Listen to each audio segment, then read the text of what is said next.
It might be supposed that philosophy of all subjects must be free from the vagaries of fashion, but that is not so. In philosophy, just as in other human activities, in each generation there seems to be a reaction against the values of the previous generation. So, writers that have been widely studied fall into neglect, and new figures come to the fore. The outcome is apt to be that at any given time and place, many of the same philosophers are being studied by everyone, and a number of other well-known philosophers are being neglected by, at any rate, nearly everyone. Then a new generation comes along and re-evaluates one or two of the neglected philosophers so that they then come back into fashion, and so it goes on. Among the philosophers to whom this has happened most conspicuously in the last 200 years is Schopenhauer. For most of his lifetime, roughly the first half of the 19th century, he was almost totally disregarded. Then, in the second half of the 19th century, he became one of the most famous and influential of all philosophers. Then, in the first half of the 20th century, he fell into a neglect so profound that even most teachers of philosophy no longer read him. But now, in our own time, he is unmistakably coming back to people's attention, not least because he was a formative influence on one of the most important 20th century philosophers, Wittgenstein. Arthur Schopenhauer was born in Danzig, now Gdansk, in 1788. His family had been rich Hanseatic merchants for generations, and the upbringing he received was aimed not at an academic life, but at training him to step into an international business. However, he had no interest in the family firm. He insisted on going to university instead, and thereafter he used his private means to finance a lifetime of independent study and writing. His doctorate thesis has become a minor classic, in spite of its title, On the Fourfold Root of the Principle of Sufficient Reason. And he was still in his 20s during the 4 years when he composed his masterpiece, The World as Will and Representation, which was published in 1818, the year in which he was 30. From then until his death in 1860, at the age of 72, he published a great deal, but all of it was to extend or elaborate or enrich the philosophical system which he had constructed in his 20s and from which he never departed. He produced a huge collection of essays called Parerga and Paralipomena, and 2 short but pungent books on ethics called The Basis of Morality and The Freedom of the Will. There was also a little book called On the Will in Nature, designed to show that his ideas were supported by discoveries in science. Most important of all, he published a revised edition of The World as Will and Representation, which was more than twice the length of the original volume. There are several remarkable things about him.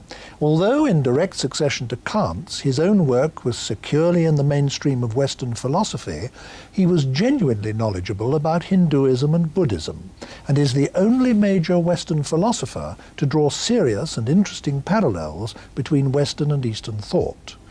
He was the first major Western philosopher to be openly and explicitly atheist. He placed the arts higher in the scheme of things and had more to say about them than any other important philosopher, and perhaps partly for that reason his influence on creative artists of the front rank has exceeded that of any other philosopher of the modern era. He was himself among the supreme writers of German prose. Many of his sentences are so brilliantly aphoristic that they've been torn out of context by the hundred and published separately in little books of epigrams. Intellectually, this is a catastrophe, because it obscures the fact that Schopenhauer is first and foremost a system builder, whose philosophy can be understood only as a whole.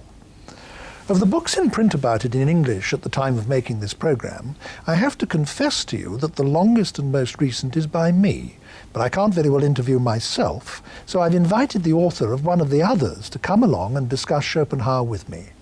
My guest is, in any case, the most distinguished living historian of philosophy in the English language, Frederick Copleston, Emeritus Professor in the University of London.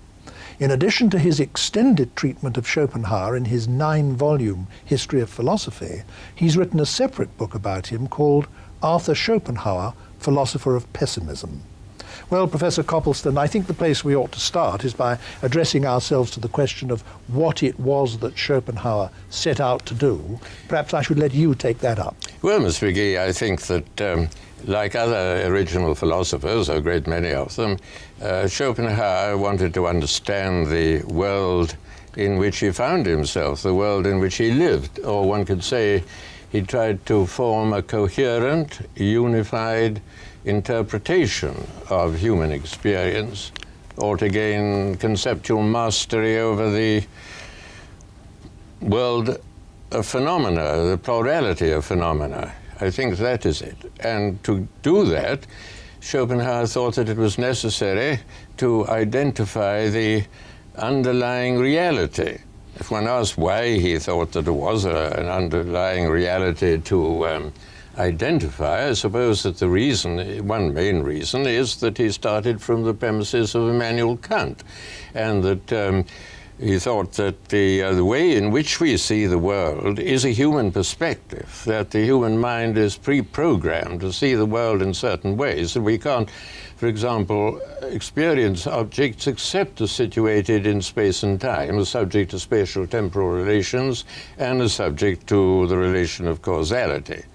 But it obviously doesn't follow that because things appear to one in a certain way, that is how they are apart from the way in which they appear, as they are in themselves. Kant certainly took it that the concept of a thing in itself is not as that which appears, but can be considered in distinction from the appearance, was a sensible idea, and Schopenhauer took that over. I think this is such an important idea, and we're going to come back to it in different ways, that it's worth going over again, because it's difficult, I think, for people who are new to it to really get hold of it sometimes. Kant had argued that all possible experience can only come to us through our faculties, through our sensory and mental apparatus. And therefore, what we could experience depended not only on what there is out there to experience, but also on the nature of the faculties that we possess, what our faculties could handle, what they do to what they handle, how they handle it, and so on. So that all experience as such is subject dependent. And he went on from that to argue that therefore we could see total reality as being divided into two. There are things as they are in themselves, independently of being experienced, and to such things we have no means of access. And then there's things as they appear to us, the world of appearances, the world as it comes to us through experience, and that's what we know. That's the world of common sense, the world of science, our total world. And now, Schopenhauer took this up from Kant and said, now, what can we get any pointers, can we get any hints from a close analysis of this world of experience as to what it might be that underlies it, as to what it might be that lies behind it? That at least is part of the thought, isn't it? Yes, it is. I think it's important to remember that for Schopenhauer there can be only one underlying reality. Kant himself took it as a matter of common sense, I think, that if there's the table as it appears, then there must be the table as it is in itself, and if the carpet as it appears, then there's the carpet in itself, that there are a multitude of things in themselves. But of course, if we think away spatial and temporal relations and the causal relation, there's no means of distinguishing one thing from another.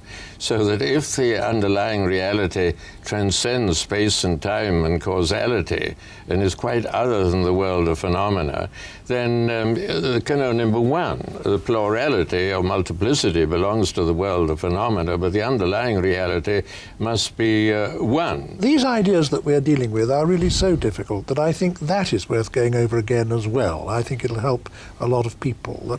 That Schopenhauer argued that for one thing to be different from another thing, for anything to be different from anything else at all, this idea of differentiation only made sense with reference either to time or to space or to both.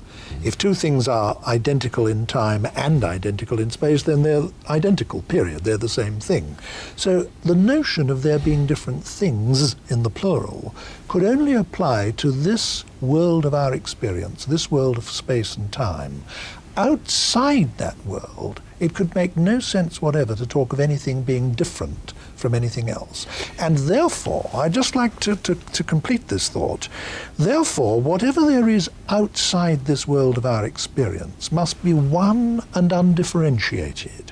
And in taking that step from Kant, he thought Kant had been wrong in talking about things in the plural, in themselves, things as they are in themselves, that it must be one undifferentiated something that lies behind this world.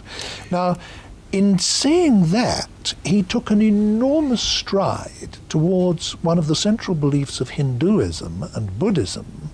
Those religions also believe that behind this highly differentiated, plural, variegated world of phenomena, there is one single undifferentiated something that manifests itself as this world. And one striking thing is that Schopenhauer didn't get the belief from Buddhism or Hinduism. He got it by arguing from premises that he derived from his predecessor Western philosophers, and then discovered that he'd reached a conclusion which was similar to that of the Buddhists and the Hindus. Yes. Well, I'd like to go back a moment to your what you've been just saying about the only one underlying reality. I think that if one starts from the premises of Immanuel Kant, I mean, I wouldn't myself, but if one does, then Schopenhauer was right, because if there's no means of distinguishing one thing in itself from another, I think, except as a matter of common sense. There's no formal way of distinguishing once you accept the Kantian premises that Schopenhauer did. Taking the argument to the next stage, so to speak, Schopenhauer thought, didn't he, that if we analyze this world of phenomena, we might get from it some clues as to what the underlying one, which he called, following Kant, the noumenon, or the noumenon, it's a word from the Greek, we might get some idea of what the noumenon is. And I think his great starting point was this, that Kant had argued that all our knowledge of material objects must come to us, and can come to us only through our senses, and there be, as it were, put together by our minds. Schopenhauer said, well, this is almost exactly right, but there is one absolutely crucial exception to it, which amazingly Kant seems to have overlooked, and that is that for every individual one of us, there is one unique physical object in the world, which we know in the way Kant says we know physical objects, but we also know in a radically and entirely different way, namely directly from inside. And that is ourselves, our own bodies, our own persons. They are physical objects in the way that any other physical object is a physical object, and they can be seen and touched and heard and known in all the ways that other physical objects are known. But each one of us, in addition to that, has immediate non-sensory knowledge of this one physical object from inside, directly. And Schopenhauer thought that this knowledge of a physical object from inside might provide us with the key to the inner nature of things. That's what he thought. Personally, I think that if one starts with Kant's premises, then one must accept Kant's agnosticism. I don't see there's any way of getting out of it. But certainly you're quite right, of course, that is what Schopenhauer thought, that there was an access through the body. The only difficulty is, it seems to me, that our idea of, even our idea of an ultimate reality belongs on those premises to the world of phenomena. And there's no way outside the circle, and beyond there simply lies silence, as Wittgenstein was to say in the Tractatus. And however, it's quite perfectly true that Schopenhauer thought there was a hint given through our experience of our bodies, yes. I would want to defend Schopenhauer up to this point in the argument, because he makes the point that the knowledge that we have of ourselves directly from inside is not knowledge of Kant's thing in itself. And there are two or three very important reasons why it's not. One is that the knowledge we have from ourselves from inside is still only a kind of superficial knowledge. Decades in advance of Freud, he argued very specifically and at length that most of our own inner life and motivation and so on is unknown to us, that our actions and our speech and our decisions are for the most part unconsciously motivated, so that in a very important sense we don't even know our full inner selves. Another reason why he thought it wasn't knowledge of Kant's thing in itself is that it exists in the dimension of time, though it doesn't exist in the dimension of space, and time can be a characteristic only of this world of ours. And there was a third reason which I think is worth mentioning, and it's this. Schopenhauer argued that all knowledge must be of a dual form, subject and object, knower and known, observer and observed, that for there to be any knowledge at all of anything, you must have something that's grasped and something that's grasping it. And this differentiation can, for reasons that we were giving only a few minutes ago in a different context, differentiation can only exist within this phenomenal world, this world of experience. And therefore, it's only in this world that there can be knowledge or can be consciousness. Yes, that Schopenhauer anticipated Freud in remarkable ways is perfectly true, and helps to show the importance of Schopenhauer in the history of thought, I think. But of course, it's also true, I think, that all our ideas of the infraconscious, the idea that there is an infraconscious, that all belongs to the phenomenal world. And there we are. I mean, Kant's premises, Kant's conclusion. Now, we must start to say something about how he did point across the gulf, as it were, towards the noumenon. He thought that there was something about this inner experience of ours that gave us a clue, didn't he, as to what the ultimate nature of things outside this world is. Can you take up the story from there? I'd say that, for example, my bodily movements for Schopenhauer would be expressions of desire, or he would say, use the word will, perhaps unfortunately, but one might use force or energy, but at any rate, if I move my arm, I will to move my arm. For Schopenhauer, as later for Wittgenstein, there's no entity called a will that is distinct from the movement of the arm and causes it, but the volition is the inside, as it were, of the movement, and the physical movement is the outside, not trying to deny that there is some inside. And if we consider that, and as you say, the unconscious motivation that lies behind a good deal of our actions, we can, at any rate, get the idea of a reality as a kind of infraconscious, below-conscious drive that Schopenhauer called will, and that perhaps some better name can be given to as force or energy, something of that kind.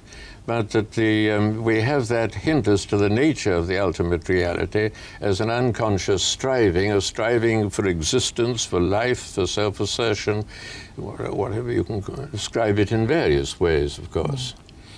Yes, he thought, didn't he, that if we analyze this world of experience, the world of science, if you like, the world of common sense, which does consist, for the most part, of matter in motion, and most of it is matter in colossal amounts. I mean, galaxies and solar systems and so on, traveling through the cosmos at gigantic speeds approaching that of light. So the whole material universe consists of matter in motion to a degree that, so to speak, defies our imagination to really conceptualize it.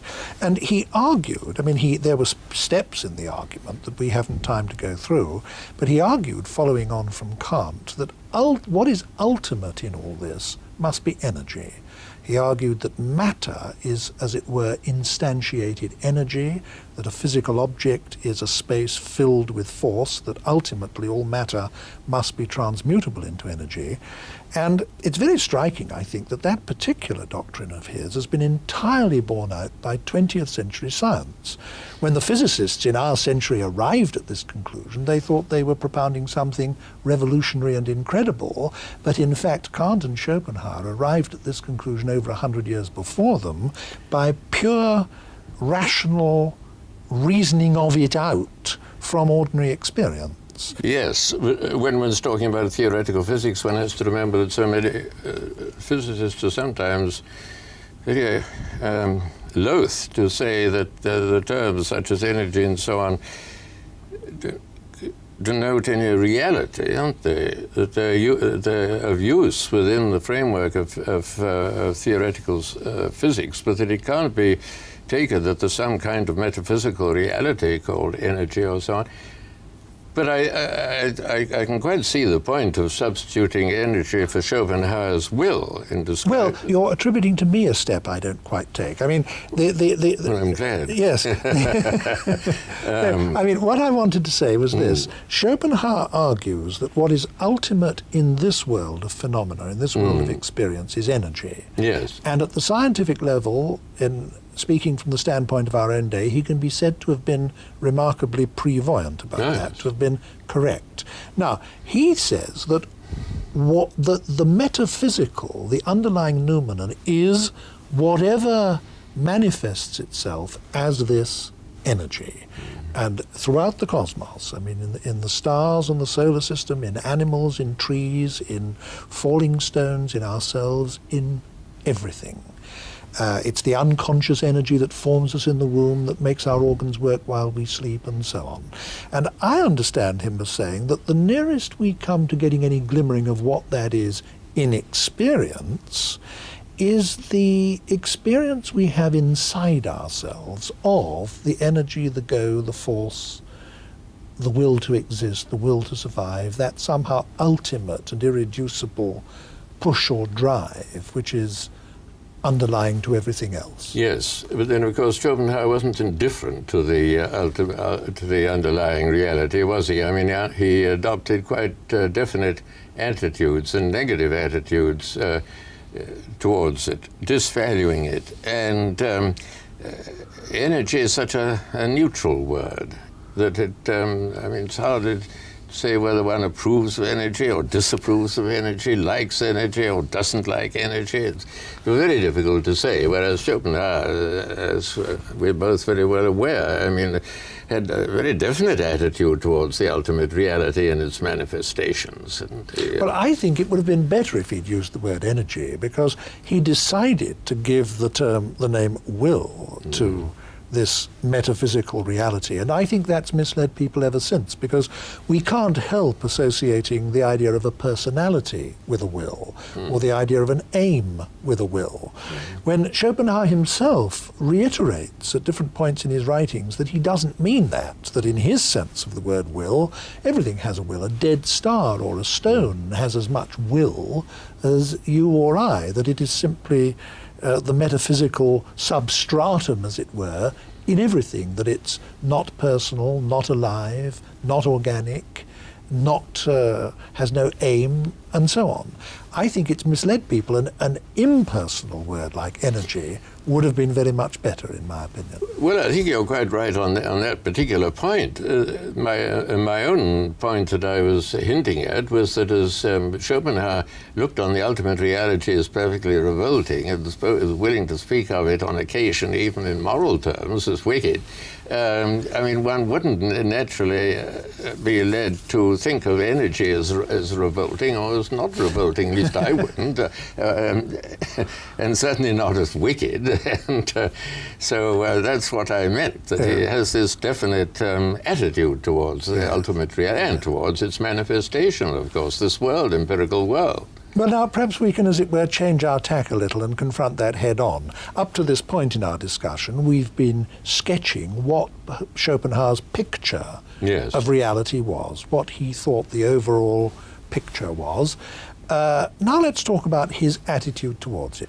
He thought that the world was an appalling place, a terrible place. He thought it was full of injustice, disease, repression, that the hospitals and prisons of the world were full of people going through the most appalling sufferings and tortures, that nature was red in tooth and claw, that in every hour of every day thousands upon thousands of animals are tearing each other to pieces alive and devouring each other alive, and that the whole thing is a sort of appalling nightmare. It's an incredible vision, and it's expressed in prose of such dramatic power that no one who's ever read it is likely to forget it. But that was his view, wasn't it, of the way things are, and therefore that the underlying metaphysical reality must be such as to express itself in these terms, and must therefore be something terrible, something nightmarish. That's why he is renowned quite rightly for being a pessimist. Yes. The pessimist above all philosophers, a bleak,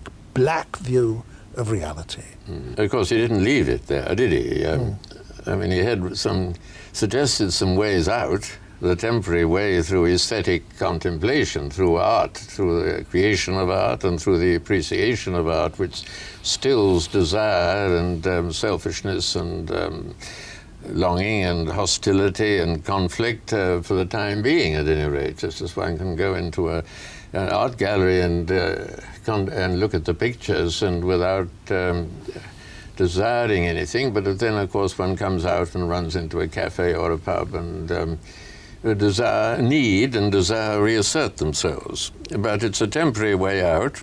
I think it was a mistake for Schopenhauer to bring in that point, the Platonic ideas, as intermediate between the ultimate reality and the work of art, because I don't see there's much place in his system. But he's quite right in making a distinction between the aesthetic attitude towards things and the attitude of trying to appropriate them and use them for one's own advantage. It's quite true there. There is a temporary way out. Yes, you're making the point that he thought that the aesthetic attitude was disinterested. That, yes. That normally if I see a plate of food, I think in terms of eating it, this is something for my own sustenance or to satisfy my lusts or desires or greed or just simply hunger or whatever it might be.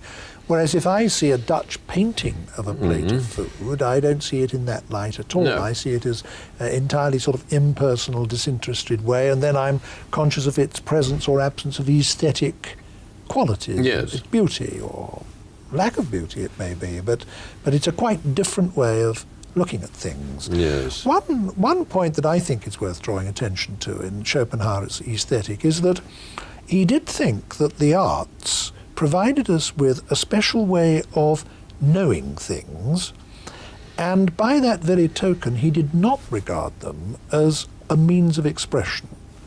If I produced a work of art, what I'm doing primarily, according to Schopenhauer, isn't expressing my emotions or giving expression to my feelings, it's expressing insight or knowledge into something about the way things are. I think one can give meaning to that, as in the idea that was going around when I was undergraduate in the 20s. I mean, they were propagated largely by Clive Bell's significant form. One might put that instead of the Platonic ideas, something like that. I think it's, as to the idea of truth in art, I think it's a very interesting subject and a difficult subject, and I've never really made up my mind about it as to the truth in art. I think one must have, though it's rather off the point, an analogical view of truth, in which truth, according to the context, can be understood in different ways, as correspondence in one context, but not, I think, in art. It would be another kind of truth, and that has to be examined. I think it's a perfectly respectable line of thought, certainly, and one well worth pursuing. I certainly, making a critical remark about Schopenhauer's use of the Platonic ideas, I didn't mean to say that I didn't think there was anything in his view of art, because I do. I think it's very well worth considering, certainly. And it's had an enormous appeal to many great artists. Oh, yes, certainly. Who obviously, therefore, thought that it corresponded to their conception of what it was they were doing. Undoubtedly. Yes. Undoubtedly. I think we must move on now to consideration of Schopenhauer's morals.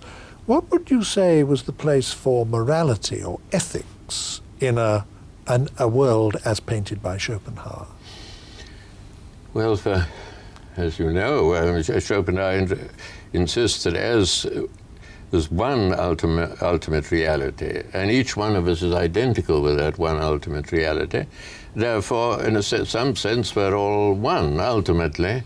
And he uses that for advocating compassion, sympathy, agape, love as distinct from erotic love, as distinct from eros, Well, all the more power to his elbow. I mean, it's very noble that he should uphold that idea of compassion and so on. It's difficult to see how each one of us is an embodiment of that horrible reality that there's much room for mutual love. I mean, the conflict will be more like it, I should have thought. But at any rate, he certainly undoubtedly values love against hatred and compassion rather than cruelty and so on. I certainly don't want to question those valuations of Schopenhauer, far from it.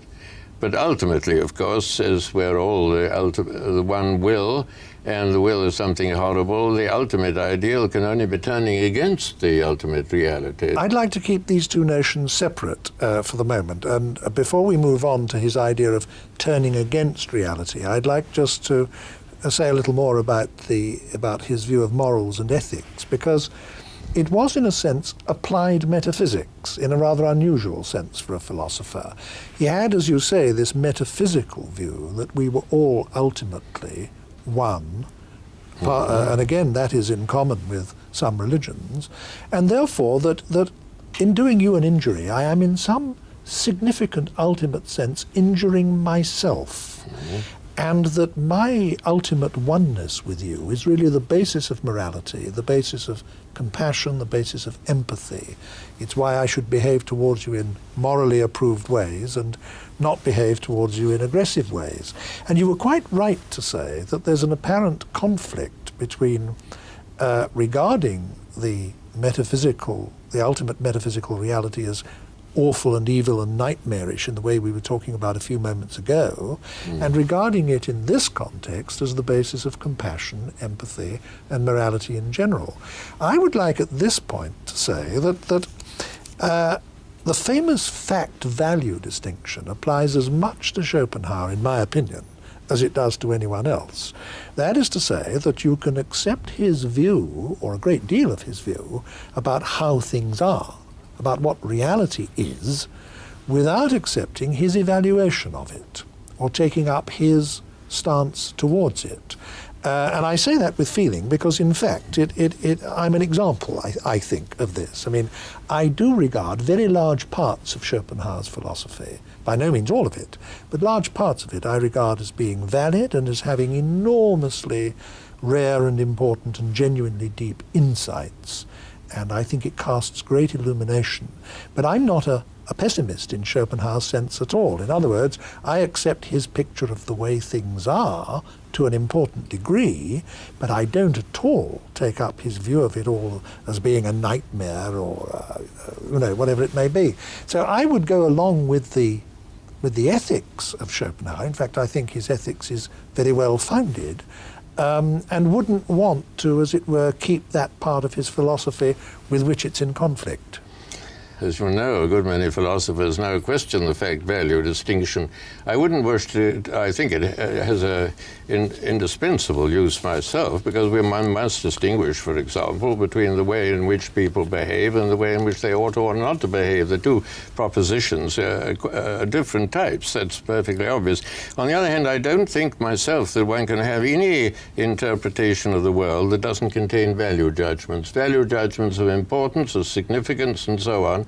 And any more than you can have a history that goes beyond mere chronology and that really tells a significant, coherent story. You can't have a history without value judgments. I don't believe in value-free history or value-free metaphysics. So I would be, although I'm willing to accept some distinction, I'd be very careful about applying it myself and simply saying, well, we can have this interpretation of the world on the one hand, which is value-free, and then the set of valuations on the other, because I don't think things work out in quite that way, you know.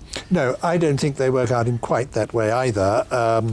I was merely making the point that you could have a lot of Schopenhauer, and I was always careful not to say all, but only a lot of Schopenhauer's view of the way things are, without sharing his value judgments. I would have other value Yes. judgments, and I would entirely agree with you that you can't have a view with no value judgments.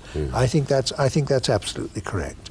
But now let us move on, as it were, to the final stage of Schopenhauer's philosophy, when he, taking his value judgment, seeing that reality in all its or in most of its manifestations is an evil, a frightening, a nightmarish thing, the final step in his philosophy, which some have embraced and others have found impossible even to understand sometimes, is he says we must reject this. Ultimately, we must reject reality. We must deny reality, the famous denial of the will. Can you perhaps try and explain a little more about what's involved in that concept?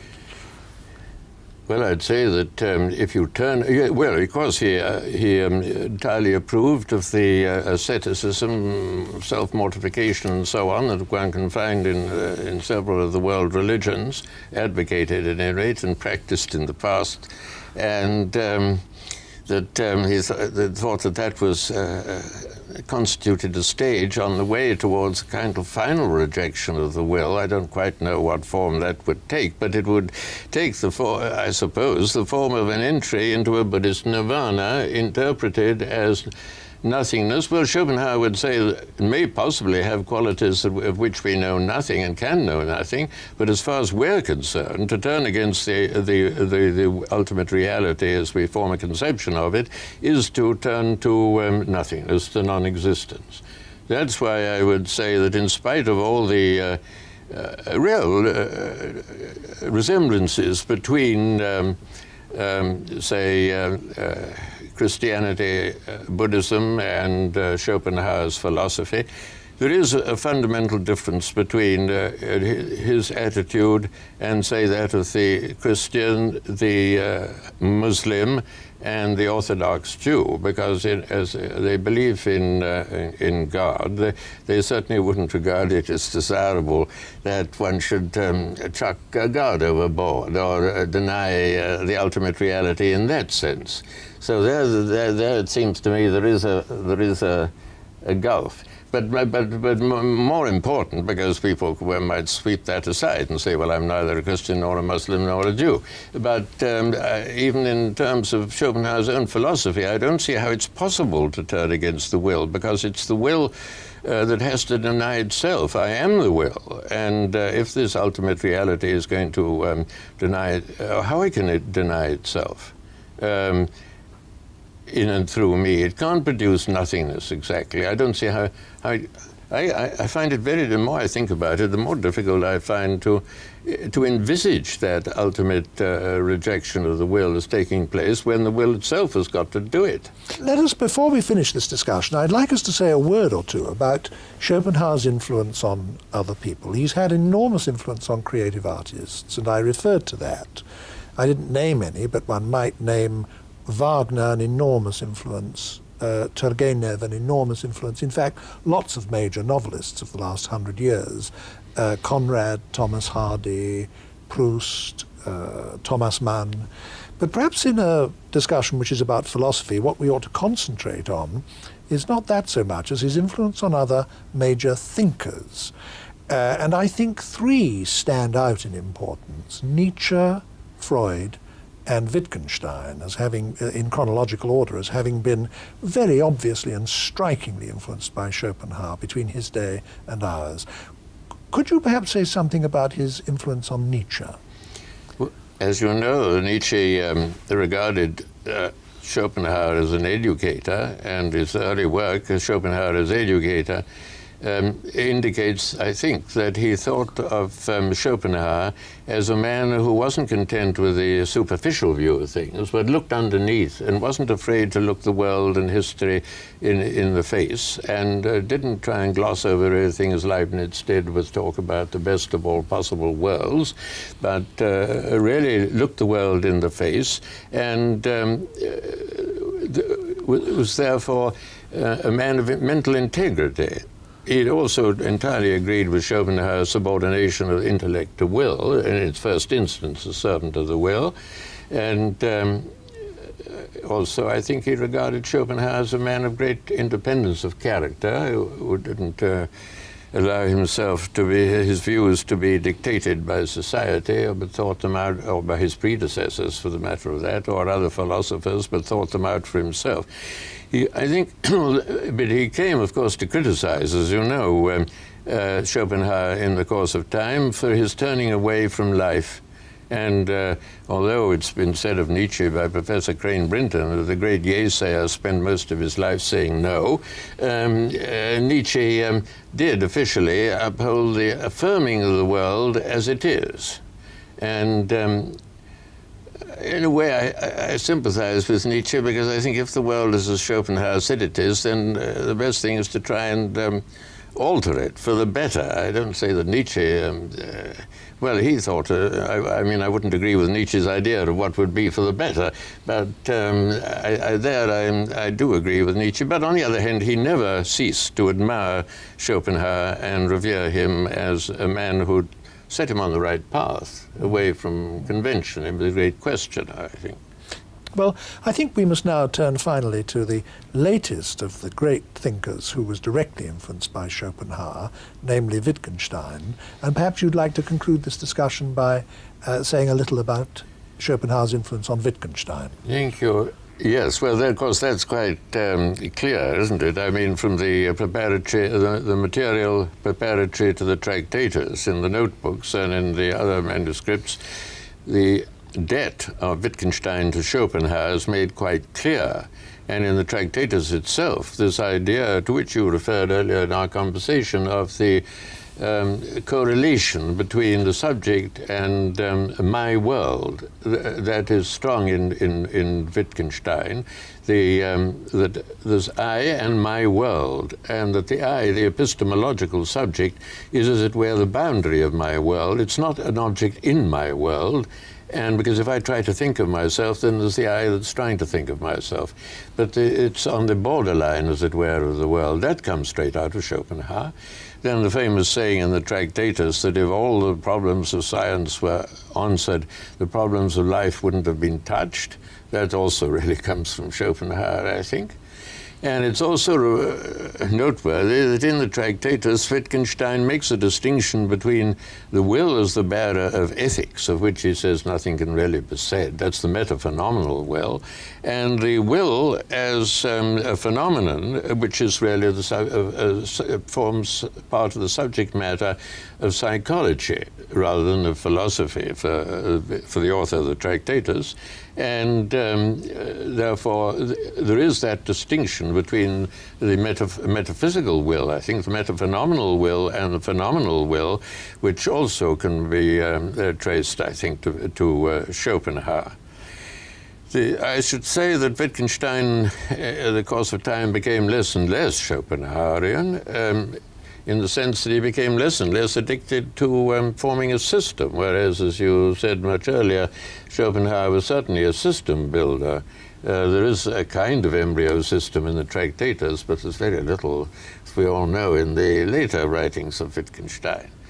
And but still, he undoubtedly was strongly influenced by Schopenhauer. In fact, he's about the only major philosopher of the past, it was in no sense contemporary, that Wittgenstein had really read and studied and digested at all, I think. It shows that the influence of Schopenhauer by no means ended with the 19th century, but as you said earlier, it slipped on into the 20th century and is embodied in one of the most famous philosophers of our century and time. Thank you very much, Professor Copleston.